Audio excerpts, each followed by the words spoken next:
Selamat datang di workshop cara smart buat website. Masih di channel Pondok Tutorial bersama saya Wiri Saputra.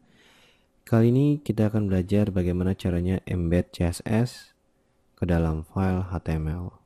Seperti yang saya telah beritahukan pada slide sebelumnya, ada 3 cara. Ada eksternal, ada internal, dan juga ada inline CSS. Nah, di sini saya akan mengajarkan kepada Anda bagaimana caranya embedding sekarang juga. Oke, sekarang buka NetBeans Anda. Saya harap Anda sudah menginstalasinya di rumah. Kemarin pada hari pertama kita telah membahas bagaimana caranya menggunakan NetBeans sebagai text editor HTML. Dan sekarang kita akan buat new project. Tujuannya adalah supaya ada pembeda dari hari pertama dan hari kedua. Oke, kita buat new project atau Ctrl C N. Saya membiasakan Anda untuk menggunakan shortcut karena kita akan dididik untuk menjadi profesional. Jadi shortcut itu akan lebih baik karena akan mempercepat tugas Anda nantinya. Kita akan buat HTML5 application, kemudian klik next. Nah, di sini saya akan membuat folder baru yaitu hari kedua. Oke. Kemudian di sini saya tulis hari kedua. Oke, jika sudah saya klik finish.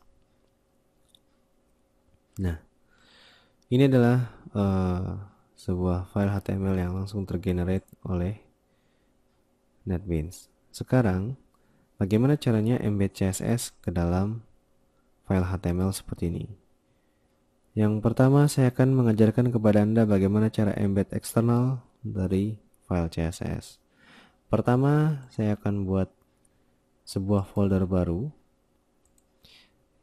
dengan nama CSS. Kemudian di dalamnya saya akan buat file baru. Anda cukup klik kanan, kemudian new, pilih cascading style sheet karena yang kita buat adalah CSS. Saya akan memberikan namanya yaitu training.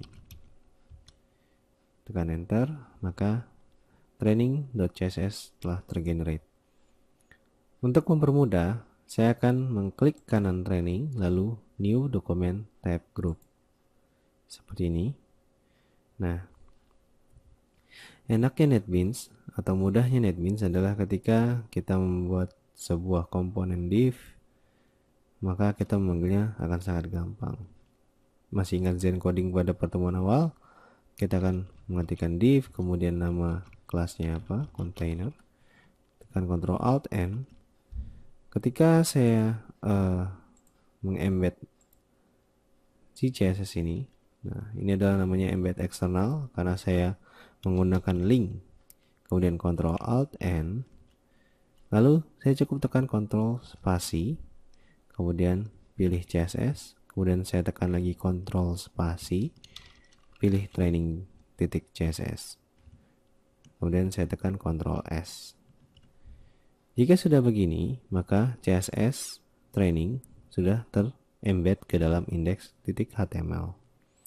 Di sini saya akan mengajarkan kepada Anda, misalkan titik container, maka dia langsung tergenerate.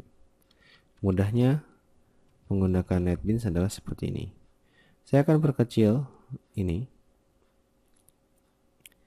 Saya akan perkecil ini. Oke. Kemudian saya akan perkecil juga ini.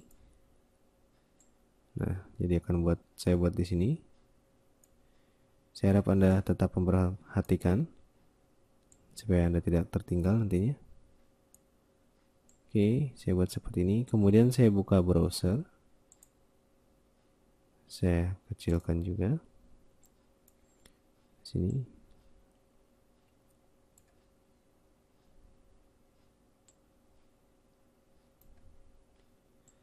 Oke. Dan sekarang saya akan generate. Oke, ternyata dia membuat folder baru atau browser baru. Oke, di sini. Di sini harap Anda perhatikan bahwa ketika saya mengembed CSS, di sini tidak terlihat ada perubahan. Apakah CSS ini sudah tergenerate apa belum? Nah, kita akan membuktikannya sekarang. Saya akan mengubah selektor body ini atau elemen body ini.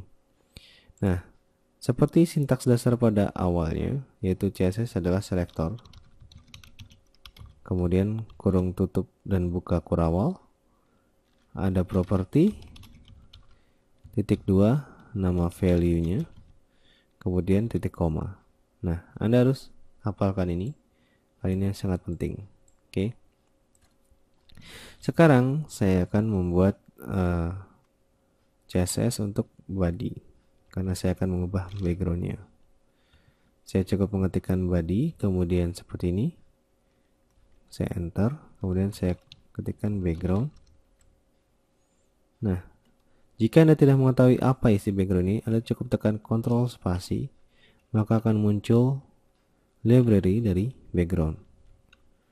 Misalkan saya buat dark gray seperti ini. Nah, maka langsung tergenerate. Jangan lupa titik komanya, kemudian Ctrl S. Jika di sebelah kanan Anda sudah menunjukkan warna dark gray atau warna abu-abu gelap, maka CSS kita telah berhasil di embed. Kemudian yang kedua yaitu inline CSS. Sebelum kita mempelajari inline CSS, saya ingin internal CSS terlebih dahulu. Oke. Untuk internal CSS, saya yakin Anda sudah mengerti untuk yang embedding eksternal CSS, karena caranya cukup mudah. Oke.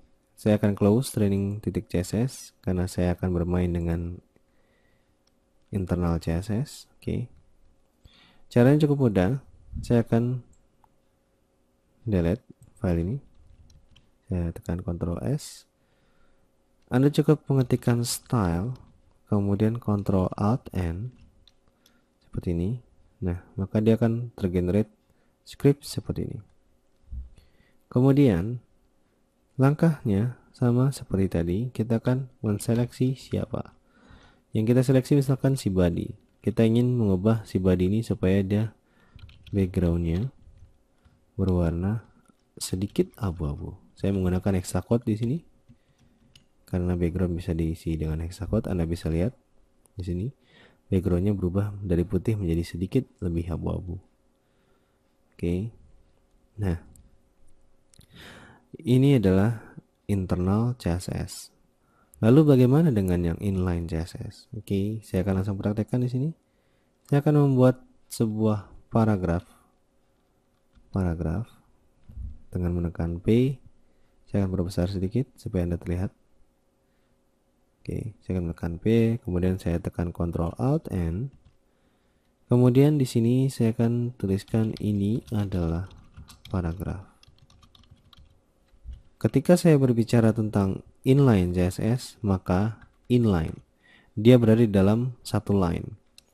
Berarti kita akan memodifikasinya dengan menambahkan style seperti ini di dalam tanda buka kurung dan tutup kurung pada P. Kemudian properti yang kita ingin tambahkan apa? Misalkan saya ingin mengubah warna colornya menjadi merah, red. Maka ketika saya save, tulisannya akan berwarna merah. Sebelumnya, ketika style ini belum ada, saya save, maka dia akan berwarna hitam. Ketika kita sudah menambahkan style, tekan Ctrl spasi, kemudian color, kemudian red. Sorry, tidak harus memakai tanda pagar. Saya save, maka dia akan berubah menjadi warna merah. Nah, ini namanya inline. Jadi Anda sudah bisa mengetahui mana yang inline, mana yang internal, dan mana yang eksternal. Saya harap Anda bisa mengerti sekarang. Selanjutnya nanti akan saya bahas tentang padding dan juga margin. Karena kita akan membahas dari yang susah terlebih dahulu, baru yang mudah. Dengan Anda bisa yang susah, nantinya Anda akan mudah dalam pembuatan website. Sampai bertemu di tutorial selanjutnya. Jangan lupa untuk subscribe, kemudian undang teman Anda sebanyak-banyaknya untuk berkunjung di channel kami. Karena semakin banyak Anda mengundang, semakin banyak Anda membantu kami untuk terus eksis dalam memberikan video tutorial pelatihan profesional dalam web developing. Sampai bertemu di tutorial selanjutnya.